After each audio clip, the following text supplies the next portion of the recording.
Welcome to AsiaEdit et al., the podcast that brings you research publishing tips direct from industry experts. I'm your host, Trevor Lane.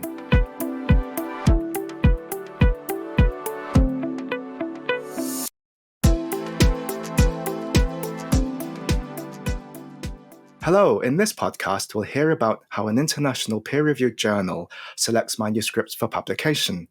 The journal in the spotlight is the Revista Española de Cardiología, or Spanish Journal of Cardiology, which is a bilingual Spanish and English non-profit society journal published by REC or REC Publications and co-published by Elsevier. We'll find out how this specialty medical journal operates and what it's looking for in authors' submitted manuscripts. So now I'd like to welcome Iria del Río, the journal's editorial director. Hi, Iria. Welcome to the show. Hello. Now, can you start by telling us about your background and your role at REC Publications Group?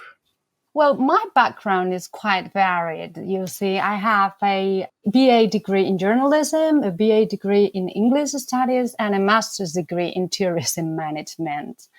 My first editorial experience was in areas outside the biomedical field, indeed. First as a communications officer at the United Nations World Tourism Organization. And then I went into non-academic book publishing, dealing with fashion and architecture mainly. Wow. And after that, and since 2008, I have been part of Revista Española de Cardiology, REC, or as we call it, REC, which is the official journal of the Spanish Society of Cardiology. And it's got two sister journals, which are cascade journals, REC Cardioclinics and REC Interventional Cardiology. Oh, so you're in charge of 3 society specialist journals. Are they all bilingual? Well, the 3 society journals belong to the REC Publications journal family. 2 of the journals, Revista Española de Cardiología and REC Interventional Cardiology, are fully bilingual, whereas REC Cardioclinics publishes articles in their language of submission, which is either English or Spanish. And how do you manage the translations? Well, we take translation very seriously at REC Publications. Dr. Eras, a former editor-in-chief of the journal, used to say that English is our window to the world. And she insisted that although the professional translating teams were hired by our publishers, it was very important that we could choose a copy editor in charge of the coordination and training. Also, we do have an in-house linguistics coordinator, Maria González, who takes care of the process and helps have a unified terminology and makes sure that the quality of the Spanish version is up to our standards. You see, English is the language of science, but Spanish is our mother tongue. So Spanish, as many other languages, is contaminated by the influence of English. And we see it also as our duty to maintain the highest standards of Spanish as well. We've been quite successful so far. A couple of years ago, the Spanish Society of Cardiology was awarded Best Institution for the promotion of the Spanish language as a language of biomedical knowledge. And we know that translators, even in other fields, they use our publication as a source of terminology. So we're happy to serve as a model. Oh, wow. So you really are also setting the standard for terminology in Spanish, as well as being an English publisher. Yeah, proud to do so. Now let's talk about the flagship journal, the Spanish Journal of Cardiology. What's its history and what does it publish? Well, Revista Española de Cardiología, that is known internationally also as Revista, which means journal in Spanish, that's funny, has been publishing continuously since 1947, and it publishes clinical and translational research in cardiology. Our readership is mostly made up of clinical cardiologists, and we publish monthly, so 12 issues a year. As we said, it's fully bilingual, English and Spanish, and is read internationally. And we publish original articles on clinical, basic, and epidemiological research, and also other article types, such as scientific letters or images in cardiology or letters to the editor. Okay. And review articles and special articles or editorials are commissioned by editorial board members. And about how many articles are there per issue? Well, we get about between 25 and 30 articles an issue. Okay. So we get 6 original articles and between 6 or 8 scientific letters, 3 editorials that are sometimes editorial comments on original articles. And some issues do have review papers, some don't. Mm-hmm. And what's the journal's business model? Well, Revista is a subscription journal. It's published by Elsevier, and it is a hybrid journal. That means that authors have the possibility to choose whether they want to publish under the subscription model, which means there's a 12-month embargo, or they can take care of the fees to publish open access. Oh, so even the subscription version, it does become publicly available 1 year later. And what's the peer review model and the manuscript acceptance rate of that journal? Well, the journal follows a double-blind peer review system, which is the one that seems to work best in our medium. This means that both authors and reviewers remain anonymous at all times. So before assigning a submission to an editor, we at the editorial office make sure that anonymity is maintained and may ask authors to make changes on their submissions if we feel that authorship might be disclosed. So information on funding or acknowledgements should be only included on the title page, which our reviewers don't have access to. And we also ask authors to omit any reference to names of studies, research groups, cities, hospitals, registrar locators that could disclose the origin of the authorship during the review process. And when this is impossible, we ask them to use codes in the manuscript and explain them in the title page, so only the editorial office has access to that information. So you think that's a fairer system? Well, that's the one that seems to work best with our authors. Most of our authors come from Spain and Latin America. And the single blind model has been on the table several times, but we always felt that the double blind model is the one that works best for us. So this anonymity criteria is also served in submissions by editorial board members, of course. Okay. And the acceptance rates? Well, our acceptance rate is less than 20% of what we get. Yeah, we do get around 1,300 manuscripts a year, and only 25% gets accepted or less. And we do have a 40% desk rejection rate. Oh, so desk rejection even before peer review? Yeah, that's it. This rejection is done by our editors. It's never done by the editorial office. But yeah, 40%, which is quite high. And then that must be about a 50% rejection after peer review. Yeah, that's it. And could you describe the manuscript submission process? Well, all our journals work with Editorial Manager platform.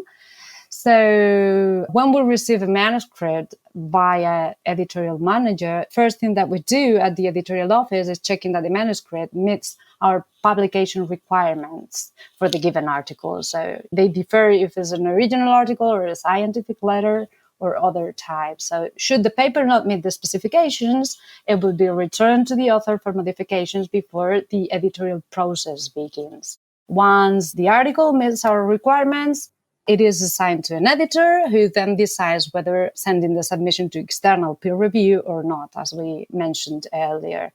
So in this screening, the editor takes into account not only the quality and ethics compliance, but also other criteria such as novelty, relevance, or impact of the article. So if the article undergoes peer review, the editor then chooses a suitable number of expert peer reviewers. In the case of original articles, we usually use 2 referees plus an statistics and methodology consultant that are invited to review the paper. For original articles, we give our reviewers 14 days from the moment they accept to take on the assignment to complete their reviews. And yeah, well, they're really quick. One thing that's particularly nice about our journal, that we do have a large pool of reviewers that make their reviews on time, and that help us have submission to third decision times short. So our mean time from submission to fair decision could be less than 1 month, I say.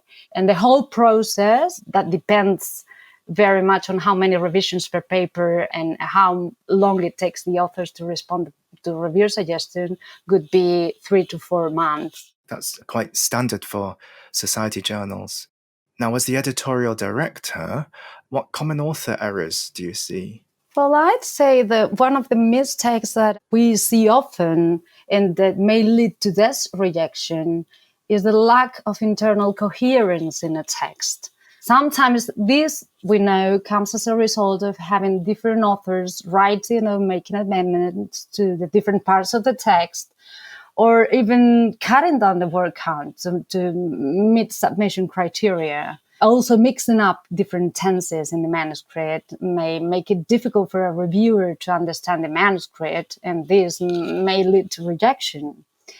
And I think this is especially important for the statistical analysis and methodological part of the study to be written in a very coherent way. I think that's quite interesting. You said that if authors are trying to meet the word limit, they'll just cut out some text and then what's left doesn't make sense. So it's really important to get maybe a second opinion, get someone to read that what's left still makes sense. Absolutely. Yeah. And then what are the common reasons for rejection at peer review stage? Well, I'd say that the main reason could be failing to respond to reviewers' suggestions or queries that they may raise. So completely ignoring them or answering them in the wrong way? Answering them in a wrong way, but also talking about other things that are not the ones that the reviewer is asking for. Yes, that's a serious problem. Now, what tips would you give potential authors to improve their chance of acceptance? Well, I mentioned internal coherence. This is a must, right? But also another tip I learned from our former editor, Dr. Santis, is, and that I like very much, is do not hide information. Right? So reviewers are experts in the field. And if there is information hidden, they will find it and they will ask you about it. So this will not make you look good. So perhaps my tip would be transparent and include any limitations under the limitations section. And the editors and reviewers will really appreciate that. So in your experience, sometimes do the authors try to hide the negative aspects of their studies? Yeah, they do, but because they think that way they'll have less chances of getting their manuscripts accepted. But as I said, reviewers are experts. There's nothing you can hide from them. Now, were your author submissions or journal processes affected by COVID last year in 2020? They were. Yeah, they were. Indeed, they were. In the first weeks of the pandemic, we at the editorial office tried to foresee possible scenarios. And finally, we all thought that we would get less and less manuscripts, assuming that doctors would not have the time to submit. Yeah. But the thing was that they did. They submitted more than ever. So in 2020, we received 1,300 manuscripts, and about 200 were COVID-related. Oh, wow. And we also had the pressure to publish relevant information as soon as possible, while at the same time making sure that what we published was sound. Again, our reviewers were of great help there. So they were able to serve the journal better than ever, keeping up with their competitive review times, losing their quality. Okay, because you'd expect that they need longer time. Yeah, but I think they had the feeling that they had to serve the journal. So they felt that what they were doing was important and they were able to keep their times and quality. Wow, that's really good to hear. And also a positive sign for you that your journal reputation is that high that the reviewers want to help you out in times of need. Now, are your authors mostly from Europe? And how do you promote your journal internationally? Well, they are mostly from Europe, but mostly from Spain. So 60% of the submissions we get comes from Spain. Also, Latin America is a great contributor. And we do get submissions from all over the world. So in the Asia-Pacific region, most of the submissions come from China, but we have contributions from other countries such as Korea, Japan, or Taiwan. As for promotion, I have to say that most of the submissions are spontaneous. We do not actively promote our journal abroad. Oh. As I said, journal has readers from all over the world, and most of our web traffic comes from organic searches. That is, people typing into Google or whatever search engine they use, a word, and then REC appearing as an answer to that search query.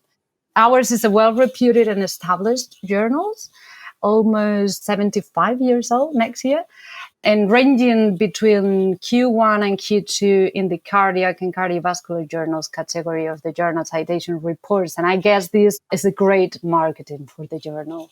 Okay, so that means the first or second quarter of the index. Yeah, we usually range between the 20 and the 45 position among all cardiovascular journals that now are more than 140. Wow. And what are the international indexes that you're indexed in? We're indexed in journal citation reports, Medline, Index Medicus, and then other indices such as Latindex, Embase, Science Direct, of course, Scopus. So quite a number of them. Yeah. And do you know the countries of your online readers? Well, as I said, we have readers all over the world. Latin America is a great contributor. I mean, Spain, of course. But yeah, I'd say that most of our readers come from the same places where the manuscripts come from. But we do have quite a large number of readers in the United States as well. And is your material relevant worldwide? It is, yes. Well, as I said, we focus on clinical cardiology, so that makes it relevant worldwide. Mm-hmm. Now, going back to Europe, is your journal affected by Plan S, which started this year to promote open access publishing for research that's supported by some funders, mainly in Europe? Well, we do not get much research funded by Plan S funders, but the open access issue has been on our table for some years now. In fact, one of our sister journals, REC Interventional Cardiology, is a diamond open access journal. And we're very happy with the result. So we're thinking about shifting to open access with the other two journals. At the moment, as I say, we're offering our authors to choose to publish both open access or under the subscription model. But in the next few years, we plan to find a sustainable way to go open access. That's possible. Now, what citation metrics or other performance metrics does your journal use?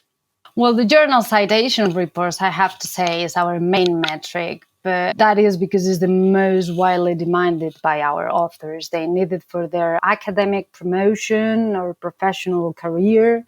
So we know it's vital for our authors. However, we insist that this is not an author metric, but a journal metric. And we try not to give this more importance than it deserves. There are other metrics, such as Scopus or Simago, but more than the metrics itself, we like to pay attention to the number of citations we get from other journals and see what their origin is. And also other data, such as PDF downloads, for example, that might give us an idea of the external visibility the publication gets. And looking to the future, how does your journal plan its development and set new goals? Well, now we're discussing a few new actions, such as getting more engagement on social media or publishing graphical extracts that we do not have yet. I'd say that our main goal in the next few years is seeing the two sister journals achieving the visibility they deserve and getting them indexed in more internationally recognized repositories. Okay, and finally, can you tell me what you enjoy most about your job? Yeah, sure. Well, before joining REC Publications, I always thought I would end up in fiction publishing. Science publishing, however, has given me the opportunity to help make an impact. A good example in point has been the COVID pandemic that we mentioned earlier. One of our sister journals, REC Interventional Cardiology, was able to give an immediate response to the pandemic. As soon as March 2020, we published various consensus documents informing about the safety procedures in the cath lab and how to organize workflow in hospitals. And they were accessed all over the world in those first weeks of the outbreak by thousands of people, and they made an impact. So we and I, as the editorial director, felt our job was important. Wow, that's really good news and an example of what immediate reactions and assistance that journals can provide, especially in emergencies. So thanks, Iria. That was really great. Thanks for your insights into publishing a society journal and for all the useful tips that you gave for potential authors. So thanks for coming on this podcast. A pleasure. Thanks for joining me for this episode of the AsiaEdit et al. Podcast. For more publishing advice, visit AsiaEdit.com. I'm Trevor Lane, and I hope you tune in next time for more expert publishing tips.